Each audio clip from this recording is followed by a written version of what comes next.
संतान सप्तमी व्रत की कहानी।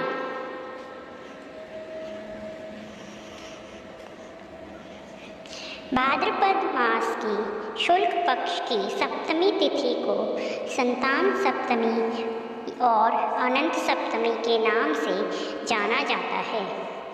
भविष्य पुराण में बताया गया है कि सप्तमी तिथि भगवान सूर्य को समर्पित है।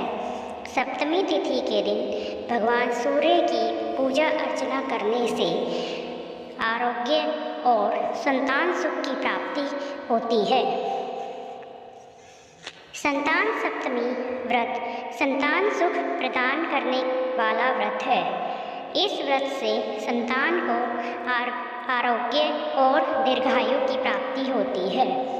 भगवान श्री कृष्ण ने एक बार पांडुपुत्र युधिष्ठिर को भाद्रपद मास की शुक्ल पक्ष की सप्तमी तिथि के महत्व को बताते हुए कहा था कि इस दिन व्रत करने से सूर्य देव और लक्ष्मी नारायण की पूजा करने से संतान की प्राप्ति होती है।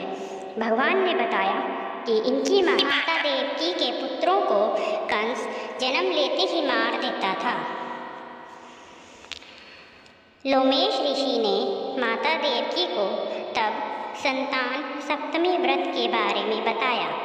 देवकी ने पूछा, हे देव, मुझे व्रत का पूरा विधि विधान बताने की कृपा करें ताकि मैं विधि पूर्वक व्रत संपन्न करूं। लोमेश ऋषि ने उन्हें व्रत का पूजन विधान बताकर व्रत कथा भी बताई। नहुष अयोध्यापुरी का प्रताप राजा था। उसकी पत्नी का नाम चंद्रमुखी था। उसके राज्य में विष्णुदत्त नामक एक ब्राह्मण रहता था। उसकी पत्नी का नाम रूपवती था। रानी चंद्रमुखी तथा रूपवती में परस्पर घनिष्ठ प्रेम था। एक दिन वे दोनों सरयू में स्नान करने गई। वहाँ अन्य स्त्रियां भी स्नान कर रही थी। उन स्त्रियों ने वहीं पार्वती शिव की प्रतिमा बनाकर विधि पूर्वक उनका पूजन किया। तब रानी चंद्रमुखी तथा रूपवती ने उन स्त्रियों से पूजन का नाम तथा विधि पूछी।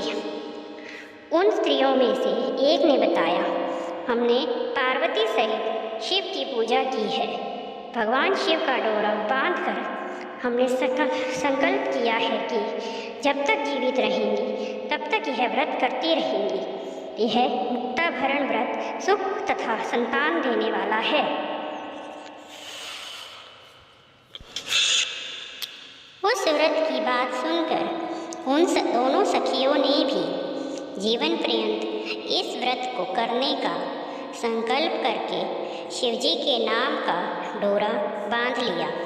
किंतु घर पहुंचने पर वे संकल्प को भूल गई। फलतः मृत्यु के पश्चात रानी वानरी और ब्राह्मणी मुर्गी की योनि में पैदा हुई। कालांतर में दोनों पशु योनि छोड़कर उन्हें मनुष्य योनि में आई। चंद्रमुखी मथुरा के राजा पृथ्वीनाथ की रानी बनी तथा रूपवती ने फिर एक ब्राह्मण के घर जन्म लिया। इस जन्म में रानी का नाम ईश्वरी तथा ब्राह्मणी का नाम भूषणा था। भूषणा का विवाह राजपुरोहित अग्निमुखी के साथ हुआ। इस जन्म में भी उन दोनों में बड़ा प्रेम हो गया। व्रत भूलने के कारण ही रानी इस जन्म में भी संतान सुख से वंचित रही।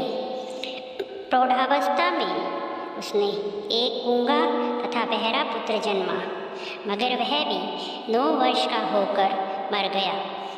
भूषणा को व्रत याद था, इसलिए उसके गर्भ से सुंदर और स्वस्थ 8 पुत्रों ने जन्म लिया।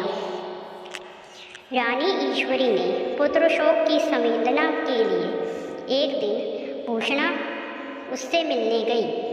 उसे देखते ही रानी के मन में डाह पैदा हुई। उसने भूषणा को विदा करके उसके पुत्रों को भोजन के लिए बुलाया और भोजन में विष मिला दिया। परंतु भूषणा के व्रत के प्रभाव से उनका बाल भी बांका न हुआ। इससे रानी को और भी क्रोध आ गया।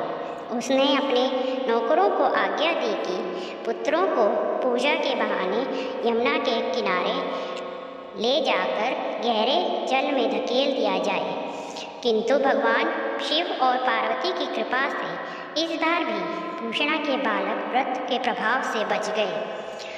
परिणामतः रानी ने जल्लादों को बुलाकर आज्ञा दी कि ब्राह्मण बालकों को वध स्थल पर ले जाकर मार डालो।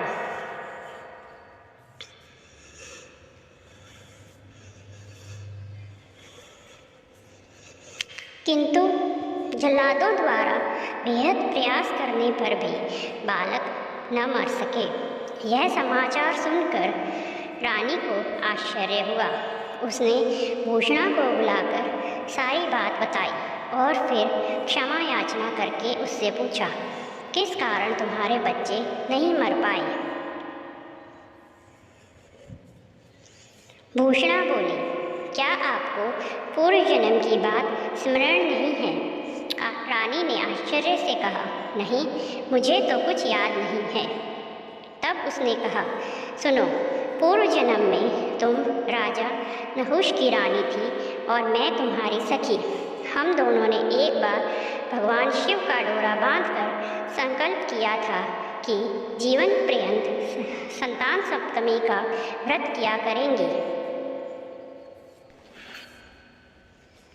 किंतु दुर्भाग्यवश हम भूल गई और व्रत की अवहेलना होने के कारण विभिन्न योनियों में जन्म लेती हुई अब फिर मनुष्य योनि को प्राप्त हुई हैं। अब मुझे उस व्रत की याद हो गई है, इसलिए मैंने व्रत किया। उसी के प्रभाव से आप मेरे पुत्रों को चाहकर भी न मरवा सकी। यह सब सुनकर रानी ईश्वरी ने भी विधि पूर्वक संतान सुख देने वाला यह मुक्ताभरण व्रत रखा। तब व्रत के प्रभाव से रानी पुनः गर्भवती हुई और एक सुंदर बालक को जन्म दिया। उसी समय से पुत्र प्राप्ति और संतान की रक्षा के लिए यह व्रत प्रचलित है।